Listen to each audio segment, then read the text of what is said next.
ಅದೊಂಚೂರು ನೋವಿರಲಿಲ್ಲ. ಹೇಗೆ ಗೊತ್ತಾಯ್ತು ಮೋಷನ್ ಆಗ್ತಿರಲಿಲ್ಲ 1 ತಿಂಗಳಿಂದ. ಅದಕ್ಕೆ ಅಂತ ಟೆಸ್ಟ್ ಮಾಡ್ತಕ್ಕಂಥ ಮನೆ ಹತ್ರ ಇರೋ ಪ್ರಮೋಡ್ ಅಂತ ಒಂದು ನರ್ಸಿಂಗ್ ಹೋಮ್ ಇದೆ.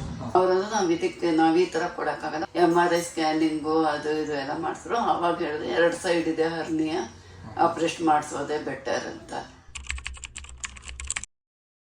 ಅಂದರೆ ಅವರು ಆರ್ಕಿಸಮ್ಗೆ ಮಾತ್ರೆ ತೊಗೊಳ್ತಂತ ಒಂದು ನೈಟ್ ತೊಗೊಳೋದು 5 ಡೇಸ್ ನಿಲ್ಲಿಸಿ ಅಂತ ಹೇಳಿದ್ರು. 5 ಡೇಸ್ ನಿಲ್ಸಿದ್ಮೇಲೆ ಮೊನ್ನೆ ಸೋಮವಾರ ಆಪ್ರೇಷನ್ ಮಾಡಿದ್ರು. ನನಗೂ ಹರ್ನಿಯಾ ಆಗಿತ್ತು, ಅಂದರೆ 20 ಇಯರ್ಸ್ ಬೇಕು, ತುಂಬ ಹಿಂದೆ. ಆವಾಗೆಲ್ಲ ಓಪನ್ ಸರ್ಜರಿ ತಾನೆ. ಅವಾಗ 3 ಮಂತ್ಸ್ ಏನೂ ಮಾಡ್ಬೋದು, ಕಂಪ್ಲೀಟ್ 3 ಮಂತ್ಸ್ ಬೆಡ್ ರೆಸ್ಟಲ್ಲಿದ್ದೆ. ಹತ್ರಕ್ಕೆ ಬಂದ ಮೇಲೆ ಅವ್ರು ಹೇಗೆ ಹೇಳ್ತಾರೆ ಹಾಗೆ ಫಾಲೋ ಮಾಡಬೇಕು, ಇಲ್ಲ ನೋವು ಅನುಭವಿಸ್ಕೊಂಡಿರಬೇಕು. ನೋವು ಅನುಭವಿಸೋಕ್ಕಾಗಲ್ಲ ಅಂದರೆ ಡಾಕ್ಟ್ರ್ ಏನು ಹೇಳ್ತಾರೆ ಅದನ್ನು ಫಾಲೋ ಮಾಡಿ ಅವ್ರ ಥರ ಟ್ರೀಟ್ಮೆಂಟ್ ತೊಗೊಂಡು, ಅವ್ರು ಹೇಳ್ದ ಟ್ರೀಟ್ಮೆಂಟ್ ತೊಗೊಂಡು ಬೇಗ ನಾವು ಕ್ಯೂರ್ ಆಗೋದನ್ನ ನಮ್ಮಷ್ಟು ನಮ್ಮ ಕೆಲಸ ಮಾಡ್ಕೊಂಡು ನಾವು ಅಷ್ಟು ಮಟ್ಟಿಗೆ ಇರಬೇಕು ಅನ್ನೋದು ನನ್ನ ಅಭಿಪ್ರಾಯ. ತುಂಬ ಚೆನ್ನಾಗಿ ನೋಡಿಕೊಂಡ್ರು, ಸರ್ವೀಸು ಚೆನ್ನಾಗಿ ಕೊಟ್ಟಿದ್ದಾರೆ. ಯಾವ ರೀತಿಯೂ ನಮಗೇನು ಯಾವ ಕಡೆಯಿಂದಲೂ ನಮಗೇನು ಪ್ರಾಬ್ಲಮ್ ಆಗಿಲ್ಲ.